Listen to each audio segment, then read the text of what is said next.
Okay, it is now time for the World Cup qualifiers in Denmark versus Scotland. Now, obviously, our team sheet is brutal right now. We've only got 16 available outfield players, which means we're going to have very little on the bench that who we can bring in, and I think two of them are keepers. So the subs here are going to be very key late on. We're starting the game with two left backs and three centre backs, which I assume it means Kieran Tierney is going to be playing over on the right wing back role. I don't know if he's ever played there before, but we've got to go with what we have. We don't have any other choice here. A lot of the teams have been affected by COVID, and we're just another one on the list. We do not have Super John McGinn in the middle, which I think is going to be our biggest loss. Obviously, he's one of our shining players. He's absolutely performing out of his skin for Aston Villa right now. But it's going to be a great opportunity for wee Billy Gilmore to try and shine and get another man of the match under his belt. We've got no Lyndon Dykes up top, but he is available later on, which is going to be a great thing if we can get him in. Che Adams is going to have to use his pace. We have set this game up very defensively, but it is against Denmark, who were semi-finalists in the Euros, so we have to respect the opponent. All we can do now is get behind the boys, wish them the best of luck, and try and get a result here. I don't really care if we get a draw or a win, to be honest, because this is going to be the toughest away game that we've got in the whole group, but we have to go with what we've got here. I really, really hope the boys get a point here and we can continue on to qualify for the World Cup. Come on, Scotland. Okay, so we have just kicked off there, and Sky Sports has put up that it's going to be Kieran Tierney on the left and Robertson on the right, which makes sense as both players are really versatile in that role. But we'll see how we get on with it. We have two strikers, and Ryan Fraser playing a striker role, but I'll see if he probably dips off. But this is all based on what Sky Sports said. We'll see how the players line up in game. That's us 1-0 down there in the 13th minute. Kieran Tierney lets a goal in there from Was, not marking his man there properly. Unbelievable cross, unbelievable header there. They scored again. It's 2-0 now. I didn't even see what happened there, but that just looked like we gave possession away again, which has been what's happening all game. 10-15 minutes in and we're 2-0 down. Great, it's going to be a long night. We're at the 30-minute mark now. Scotland have yet to have an attack or an attempt. I don't even know if we've had the ball in their box yet. We've had one through ball that got cut out, and that's been our highlight so far. We've been dreadful. Absolutely dreadful. Kieran Tierney's not having a good game, which is surprising because he is Arsenal's star player at the minute, him and Smith Rowe, but this has been brutal. I really don't know how we're going to cope with this because this could be a cricket score by the end of this. Denmark are all over us and they deserve it. Like we've been pretty shite. Second half analysis is pish. We've been absolutely shite. We've had one touch of the ball in their box, which turned out to be a foul, so it doesn't even count as we've had possession in the box. We've had no service to Che Adams. We need to get Ryan Fraser off and bring on Lyndon Dykes because their defence has been absolutely bossing us.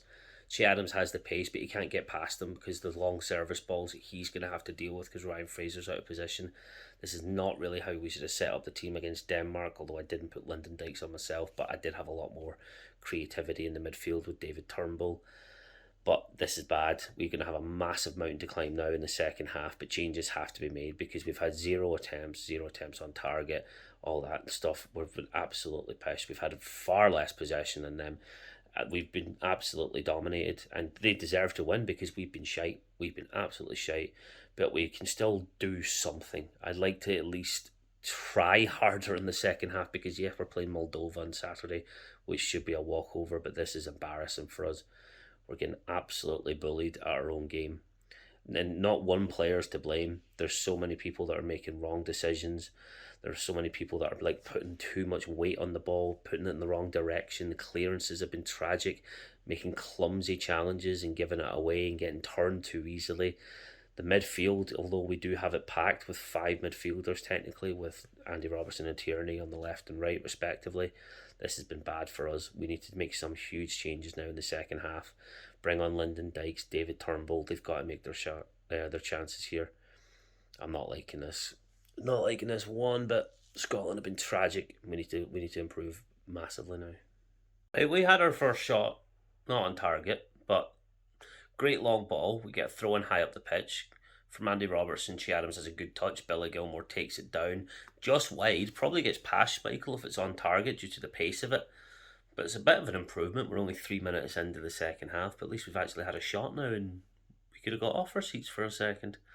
Still a long way to go though. Denmark are still bossing the possession now, but at least we've had one bright spell of we could have cheered, but we didn't. I'm chatting shit, it's bollocks. We got our first corner of the match here. I've been impressed with what's happened the first 15 minutes or so in the second half. We've been a bit more tighter with the ball. We've been getting it up the pitch. Andy Robertson's turned a leaf because he's been playing brilliant. I didn't even notice that Lyndon Dykes came on for Scott McKenna. He might have picked up a knock because I'm surprised Scott McKenna came off. But they're probably just taking off a defender to get more strikers on the pitch. We've been better, not been great. Corner whipped in and Schmeichel takes it. But we've been better. There's a glimmer of hope. Not really much more to say than that. I'm trying not to get my hopes up, but I always end up getting the hopes up supporting Scotland. But we'll see what happens. Still a long way to go yet. 58th minute, so still got over half an hour and a bit to go. Little time's passed, still nothing really happened yet, but you've got to give credit here to Billy Gilmore. I've been watching the way he's been sort of positioning himself, and whenever we've got like a recovery ball to get, he's making himself available in space for the person recovering the ball, so get the ball out quickly, and he's the only one on the pitch doing it for Denmark and Scotland. We've got something special in this wee man, and he needs to be the main focus point for us going forward. Chelsea are very lucky that they've only sent him out on loan for Norwich, because he is going to be special. I'm very, very impressed with what he's done there. The positioning of that one little bit was so clean, just making it and then turning his man to get forward down to Kenny McLean. Billy Gilmore's got too much talent, and he's been fantastic this second half so far. That wee guy's got something special. Come on, Billy. We're all proud of you. About 5 passes in a row here to Lyndon Dykes have gone to nothing. He's good in the air, but that man needs to learn how to play football with his feet. Oh, it's been tragic because the boys are actually trying to feed it through him instead of giving it up in the air to him where he's actually useful. Ryan Christie's about to come on now, and Che Adams is coming off. He's ran ragged there for the past wee while. I don't agree with his sub. I think we could have maybe taken off Ryan Fraser, but I think he's playing right wing back because Tierney and Robertson are now on the left. 71 minutes on the clock and nothing looks to be coming for it in either team, to be fair. Things have died down. We didn't get a goal early enough, and now we've got even less time to try and climb this, but I think it's going to stay 2-0. That 90-second spell for them is all they had. They have been the better team because they're now sitting comfortably, just passing around the back, and we're not applying pressure when we should be. This is a bit frustrating to watch. Things are stepping up a bit from Scotland, but is it too little too late? 77 minutes on the clock. We've been better. We've had a couple of corners now. We've had a shot on target. Some of the balls that are getting played through are actually decent and looking to be a bit threatening, but is it too little too late now for us? We'll find out in about the next 15 minutes or so, depending how much injury time's added, but it's looking better. I don't know if I'd bite your hand off for a draw, but I don't know. Just don't know. Scored. We should have scored. The balls played up to that was absolutely perfect. Ryan Christie had a heavy touch, got it right out to Robertson, who drilled it right down that left-hand wing and got a great cross in dummied. Recovered from Lyndon Dykes, right to Ryan Fraser. He scuffed it. And then it went out. Now we've got 2 successive corners there that went to nothing, but we should have scored that. That's so unlucky. Ryan Fraser staying on the pitch might actually be a good thing because he's getting some good ball deliveries into Lyndon Dykes now. Andy Robertson here to take this second corner, whips it in, goes into the middle of nowhere, and it's out now for a goal kick. As they said, we're asking the questions now, but too little too late. We should have scored. That was an opportunity. Should have went to the right, not the left, because Schmeichel was already moving that way, but here we are. Oh, come on, let's have a goal to celebrate, boys. Right, Denmark's making a triple change now. That's a lot of fresh legs in the pitch now for the final 8 or so minutes, however long is left, including injury time. We should have scored that chance. No, it's too late for us, really. I just want to sort of see the boys perform well now and hopefully go on with a little bit of confidence this Saturday, but nah, this ain't it. This ain't the one. There's a reason why Denmark were the top seed of this group. But we go again, unless something miraculous happens now, but there we go. Right, well, that's that. A 2-0 loss to Scotland. Well deserved for Denmark. They were by far the better team overall. We had spells in the second half, but apart from that Ryan Fraser one that was right on target and Kasper Schmeichel made a good save, we didn't really have else to cheer about. Obviously, got some debuts in there with Lewis Ferguson and David Turnbull getting a couple of competitive match minutes, but it was too close to the end. I think a couple of changes could have been made a bit earlier in the game. Although I did think Ryan Fraser should have came off at half time, he definitely stepped up his second half performance, which I've got to respect. He got his act together, but other than that, we were very lacklustre, not enough going forward, which seems to be our biggest problem at the minute.